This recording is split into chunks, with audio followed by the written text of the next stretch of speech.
Padyshim se ky vit do t'jetë një ndër më produktive sa i përket këngëtares tonë Flaka Krelani. Përveç tjerash, ajo ka përfunduar edhe diçka mjaft të rëndësishme në jetën e saj. Është duke përfunduar edhe albumin me përplot lloje të këngëve, gjithmonë duke mos dalur nga karakteri i saj. Ndër të tjera, këngëtarja do të marrë pjesë edhe në festivalin e radio-televizionit shqiptar, edhe pse disa vite më parë ajo nuk u nda shumë e kënaqur nga ky festival. Çfarë bëri që ajo sërish të rikthehet aty? Për detaje më të hollësishme rreth jetës dhe punës së Flakës, na tregon kush më mirë se ajo vetë.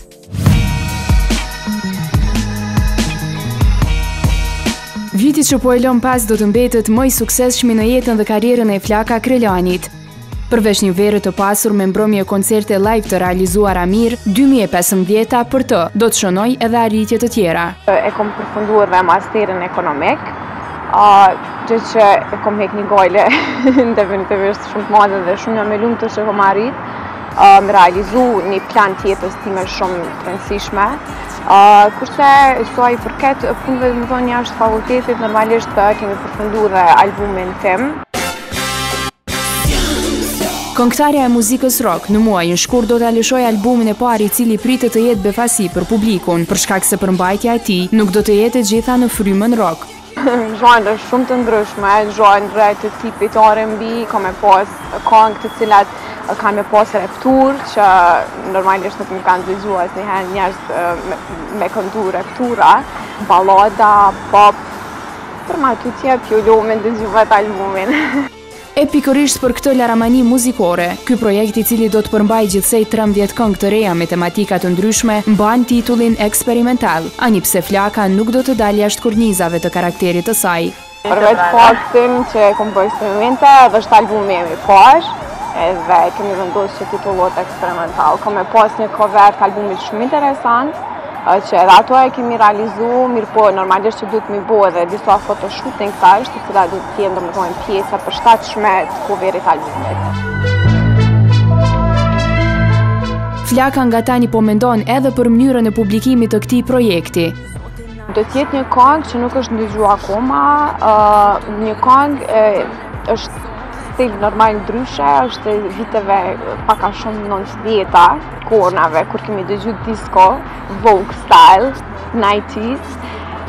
E kom mendu me realizu domethënë si një depotim para albumit, si post album. Do të jetë realizuar me videoklip, që ajo besoj që do të jetë një muaj para realizimit domethënë të albumit.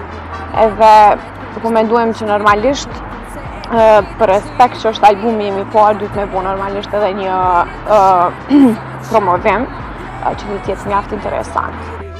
Përveç se ende nuk ka përfunduar masterizimi i këngëve, albumi shtyhet për vitin e ardhshëm edhe për një arsye tjetër. Pse e kom bën për vitin tjetër është se do të jem edhe pjesë e festivalit të fundvitit, festivalit këngës në RDSH.